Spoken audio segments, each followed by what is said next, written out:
La formation annuelle des enseignants et instituteurs de certaines écoles du littoral s'est tenue du 11 au 14 avril 2022 avec pour thème enseignement dynamique.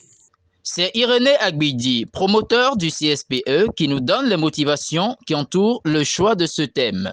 Cette année, nous allons penser simplement au thème l'enseignement dynamique pour la simple raison que nous avons eu le temps d'étudier les apprenants que nous avons eu à notre charge depuis septembre dernier jusqu'à ce jour. Et nous nous sommes rendus compte qu'il va falloir leur définir un type d'enseignement qui n'est pas nouveau d'ailleurs, mais qui rentre en ligne de compte pour relancer les révisions afin donc d'obtenir des résultats probants en fin d'année pour le code des classes des armes. C'est bien sûr cette raison qui nous a motivés et qui donc nous a amenés à changer un peu de stratégie et à demander à une dizaine de CP, du conseil pédagogique et inspecteurs, de nous entretenir sur le thème enseignement dynamique, que cela soit au niveau primaire et au niveau secondaire. C'est pour vous dire simplement que c'est une formation générale des enseignants. D'accord, d'abord pour le soutien du programme révisé de CI, ce que l'État a fait sur 2 semaines pour les enseignants du CI et pour les directeurs, mais aussi pour les enseignants dans toutes les disciplines au niveau secondaire afin d'amorcer les résultats escomptés. Tchoupa Hugues, directeur du CEG Sourouléré et formateur, explique le thème. Comment dynamiser, et c'est ça surtout le clou de la séance, comment dynamiser leur apprentissage.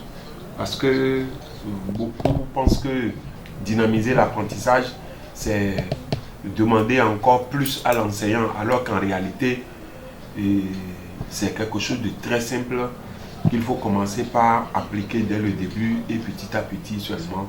C'est déjà appliqué un certain nombre de fois et ça devient une habitude. Nous avons animé une formation pour les enseignants venus d'horizons divers, mais dans toutes les matières. Nous intervenons ici pour outiller davantage les professeurs de sciences, donc SVT, mathématiques et sciences physiques, pour qu'ils puissent prendre en main l'utilisation des TIC. Les participants n'ont pas manqué de nous dire ce qui a pu retenir leur attention et donner quelques impressions. Ce que j'ai tiré le plus, c'est que, dites-vous par exemple, en troisième, nous avons beaucoup de fonctions grammaticales. Et aujourd'hui, avec le formateur, nous avons parcouru certaines phrases où on semblait connaître les fonctions, mais il y avait de petits pièges. Où nous-mêmes enseignants, on ne se rendait pas compte de ces petits pièges-là. Alors, avec l'apport du CP et comment on dit, le feedback qu'on fait parfois sur les notions connues nous ont permis de nous rendre compte que parfois nous sommes dans la précipitation et nous passons à côté. Et c'est exactement le problème que rencontrent les apprenants. Ils sont souvent dans la précipitation et on n'analyse pas forcément les mots qui se retrouvent dans les phrases par exemple. Et on saute parce que une question nous amène à avoir une réponse alors qu'en dessous, il y a un petit piège. Donc c'est une formation qui nous a permis de voir à peu près que parfois quand nous sommes devant les exercices, de faire beaucoup attention et d'analyser plus ou moins les mots avant de pouvoir donner les fonctions par exemple. Nous sommes là en compagnie des CP qui sont en train de nous entretenir sur des thèmes, sur comment nous pouvons améliorer nos techniques d'enseignement en classe et quelles sont les méthodes ou bien stratégies que nous pouvons utiliser pour rendre notre enseignement dynamique. Et hier déjà le matin, on a eu 2 CP qui nous ont entretenus sur l'enseignement dynamique, qui nous ont apporté assez d'éléments qui peut déjà nous amener pour les prochains jours en classe, améliorer la manière dont nous enseignons, les techniques à utiliser avec les gens d'élèves que nous avons aujourd'hui pour atteindre les objectifs d'enseignement que nous avons. Et dans la soirée, nous avons eu droit à une formation par atelier. Moi, comme je suis enseignant d'anglais, nous avons eu un CP qui a travaillé avec nous sur les techniques de rédaction en anglais. Il faut dire que cette séance de formation m'a apporté beaucoup d'éléments, bien entendu, en plus de ce que je savais déjà avec l'ancienneté relative que j'ai. C'est une séance au cours de laquelle nous avons revisité les exigences méthodologiques en commentaire de textes philosophiques, en dissertation philosophique et surtout les rudiments pouvant nous permettre de transmettre l'essentiel à nos apprenants afin qu'ils puissent réagir comme il le faut devant les épreuves. Par exemple, en philosophie, c'est une exigence de discuter en dissertation ou en commentaire. Mais pour le faire, il faut être averti de l'esprit de cette discussion-là qui exige à la fois la compréhension de la problématique du sujet, les notions qui participent à la discussion, à la discussion positive ou négative, selon les différents aspects du schéma, du plan de la discussion, de l'esprit de réflexion critique qui est cher à la discipline qu'est la philosophie. J'ai tiré fondamentalement deux grandes choses, deux grandes valeurs. La première, ce sont les stratégies que nous devons utiliser pour dynamiser l'enseignement d'histoire de géographie. L'enseignement de façon générale, mais comme je suis professeur d'histoire de géographie, donc pour dynamiser l'enseignement d'histoire de géographie. La deuxième chose, ce sont les valeurs que nous devons incarner en notre qualité d'enseignant et d'éducateur pour que nous soyons des modèles pour les apprenants. Voilà deux choses fondamentales que j'ai pu tirer depuis hier. Et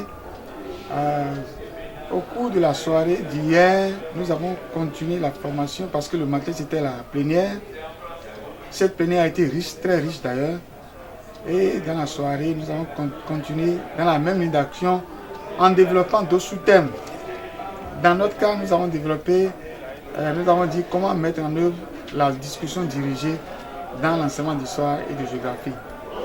Et vous vous rappelez, cette discussion dirigée fait partie, c'est l'une des stratégies aussi dans l'enseignement d'histoire et de géographie. Donc, nous avons passé en revue les différentes étapes de mise en œuvre de cette discussion dirigée. Et déjà ce matin, avec notre conseiller pédagogique du bassin, nous sommes en train de parler du compte rendu d'une évaluation sommative. C'est un thème très riche. Mes impressions sont excellentes. Je participe avec joie à cette formation, une formation continue qui porte sur des centres d'intérêt importants pour les enseignants que nous sommes à quelques semaines des examens nationaux de 2022. D'abord, mes impressions sont celles de joie et de fierté pour avoir suivi cette formation que je qualifie d'inédite dans le compte de cet établissement. C'est pourquoi nous l'avons aimé. Vous comprenez avec moi que depuis 24 ans que nous sommes dans l'enseignement, que nous sommes encore intéressés à cette formation, ça veut dire qu'on ne finit jamais d'apprendre. Raison pour laquelle nous nous sommes présentés à cette formation pour avoir plus. Et nous ne regrettons pas, vu ce qui est fait depuis hier. Voici l'appréciation de Bruno Arrossi, conseiller pédagogique en français et formateur. J'ai de très bonnes impressions parce que les participants se sont vraiment investis dans le travail et surtout que c'était un travail collaboratif. Comme c'était un travail collaboratif, cela nous a permis vraiment de voir leur degré d'investissement, leur degré de concentration. Et je pense que nous sortons de cet atelier-là avec de très bonnes résolutions qui vont leur permettre de bien achever l'année scolaire. C'était d'abord une satisfaction.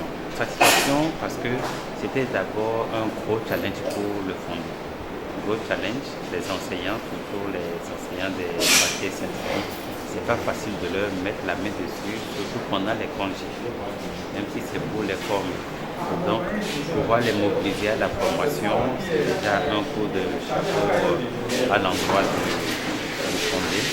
Et qu'ils soient là montre bien le caractère important et gratifiant de ce qu'ils reconnaissent que la formation est bien utile pour eux. Et quand on voit un peu leur implication, l'engouement qu'ils ont à aller plus loin, à rester et même retenir les enseignants, les formateurs au-delà de l'heure de déroulement normal et tout, c'est des caractères qui plutôt sont satisfaisants et qui vous amènent à donner encore le meilleur de vous. Si vous n'y arrivez pas, ça veut dire que vous pouvez tomber à 4 eaux. Vous comprenez? Sous la conduite de 2 formateurs, les 61 participants du primaire venus de 8 écoles ont pu bénéficier de la formation sur le programme révisé du CI donné par le gouvernement à la rentrée scolaire à l'intention des seuls enseignants du CI et des directeurs. Depuis septembre dernier, l'État béninois a révisé les curricula, particulièrement au CI, c'est-à-dire cours d'initiation. Et là, les enseignants de ce cours, de cette classe, sont formés dans leur plus grande majorité. Mais ce que nous avons fait ici à Cotonou, ça sort de l'entendement, c'est-à-dire quoi? Que ces partenaires, ces initiateurs ont regroupé tous les cours, c'est-à-dire du CI au CM2, et pour leur implémenter cette nouvelle donne, cette nouvelle notion, ces curricula, pour permettre à chacun de, tant à l'école qu'au-delà de l'école, qu'il soit en mesure de parler, de partager les nouvelles connaissances avec l'environnement. Quand nous parlons de l'environnement, c'est-à-dire les enfants et les parents d'élèves et autres, c'est-à-dire de façon globale la communauté. Je remercie d'abord de près ou de loin ceux qui ont organisé cette formation. C'est une très bonne formation. Quand les maîtresses CI étaient parties à la formation, bon, je me suis dit, l'État veut encore nous embrouiller. Mais à base de cette formation que je viens de faire, j'ai vu que c'est une très bonne formation. C'est une très bonne formation. L'enseignant, tout bien l'enseignant qui a eu cette formation et qui s'applique correctement dans sa classe, les enfants vont beaucoup gagner. Et ça va permettre à l'enseignant du C1 jusqu'au CM2, c'est-à-dire ces enfants-là seront bons en lecture et en écriture. Au cours de cette formation, j'ai retenu que la pédagogie explicite est une pédagogie qui est claire et qui prend appui sur l'enseignant. Dans notre format, dans le programme que nous exécutons, un nouveau programme, l'approche par compétences, le travail était plus basé sur l'enfant. Mais maintenant, c'est revenu à l'enseignant. L'enseignant fera et l'enfant va apprendre maintenant à partir de ce que de l'enseignant. Lorsque nous prenons encore ce programme, nous avons fait la pédagogie sur le français. Et là, nous avions vu que le français va se dérouler en 2 périodes. Il y a la période d'immersion qui va couvrir 12 semaines et la période d'apprentissage systématique qui prendra en compte 34 leçons, dont 8 leçons spécifiques et 4 périodes d'intégration. Et comme la pédagogie qui nous est apportée maintenant demande aussi que l'enseignant fasse assez de répétitions, de révision pour pouvoir permettre aux enfants d'accéder plus au contenu de sa formation. En réalité, ce à quoi j'ai été associé la formation des enseignants des écoles privées sur le curriculum révisé du programme de français du CI en cours cette année seulement. C'est une initiative qu'on pourrait dire qu'on a, en tout cas moi personnellement, je n'ai jamais vu ou je n'en ai jamais entendu parler dans notre pays, venant d'un acteur privé dans le système éducatif. Donc déjà, en amont, je dirais que ça a été pour moi déjà une grande satisfaction d'être associé à l'accomplissement ou à la réalisation d'un tel projet. Notre rôle, notre responsabilité de tous les jours, c'est d'accompagner les enseignants dans les pratiques pédagogiques. Et donc quand on est invité ou on est impliqué dans une pareille initiative, on ne peut que saluer, n'est-ce pas, l'esprit géniteur d'un tel projet. Qui va essayer, on va voir. Oui, mon garçon, viens. Viens. Voilà, le mouton est là. Papa tire le mouton, mais le mouton est têtu. Vous avez vu? Le mouton est... Il est... Voilà, un bon pour lui.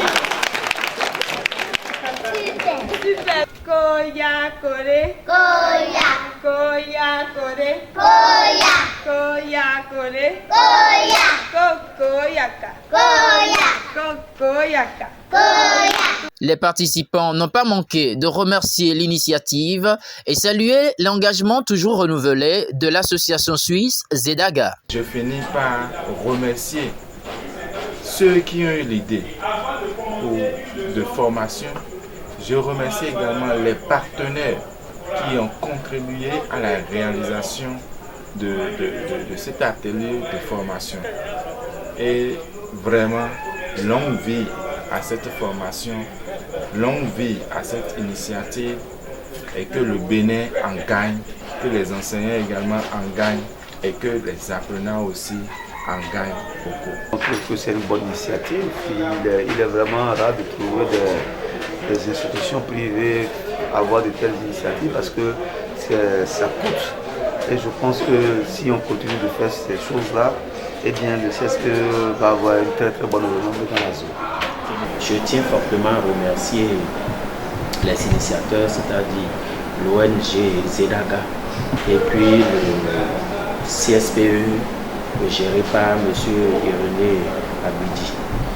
Je voudrais dire la satisfaction par rapport à la participation active de ceux qui sont venus, qui ont donné la preuve que ce que nous sommes venus faire, c'est d'abord pour eux et ensuite que c'est le centre dans lequel ils interviennent qui en tire les bénéfices. Et je ne dirai pas plus que ça. Enseignants, nous sommes grands parleurs, beaux parleurs.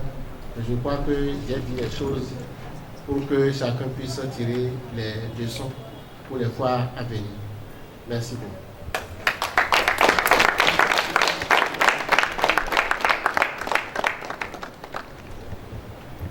Les impressions, vous l'avez déjà reçues auprès donc des enseignants qui ont été formés. Elles sont très bonnes, pour ne pas dire meilleures, comparativement aux formations dans les années antérieures, puisque cette fois-ci, nous avons vécu une situation plus pratique que prévu.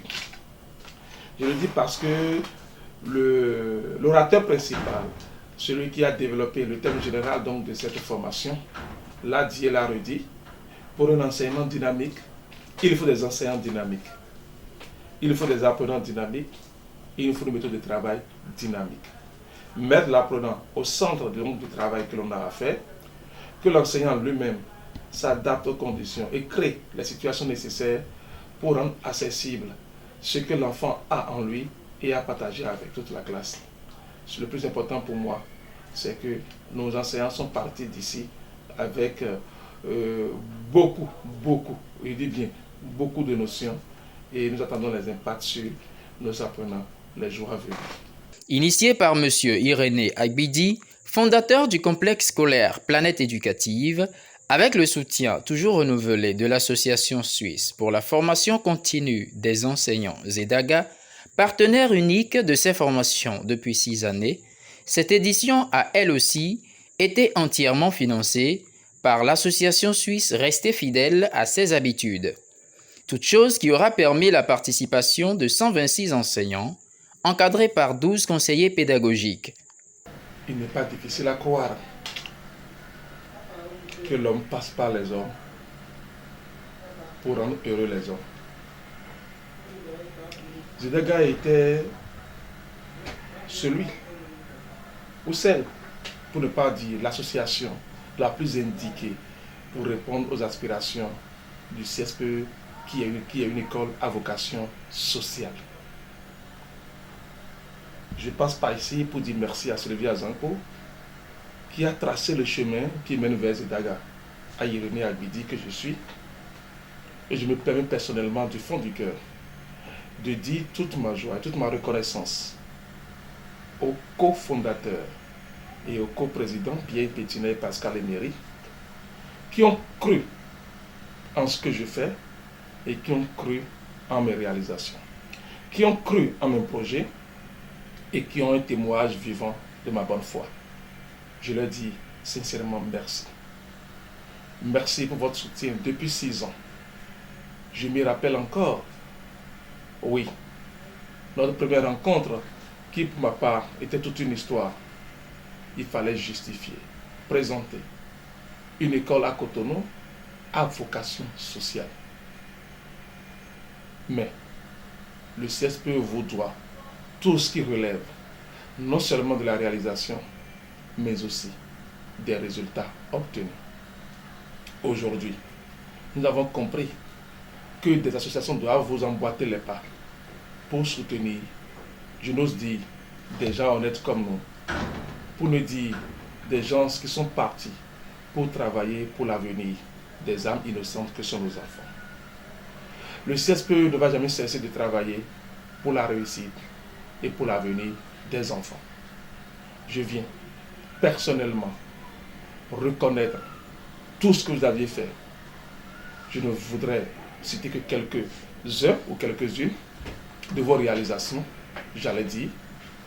D'abord, le soutien aux différentes formations depuis 6 ans, les dons donc de matériel didactique pour les enseignants, pour les accompagner, la disponibilité de la connexion Internet pour les recherches au centre de ressources, l'équipement entièrement pris en charge par ZEDAGA, je le dis très bien, que cela soit dans le domaine donc, de la bibliothèque, donc du laboratoire littéraire, du laboratoire scientifique, et que sais-je encore, je viens dire un sincère merci à toutes les communes genevièves qui ont participé, contribué, assisté, qui ont fait le véritable sacrifice pour qu'aujourd'hui le CSPE devienne simplement une structure indépendante donc de l'énergie électrique vendue par l'État.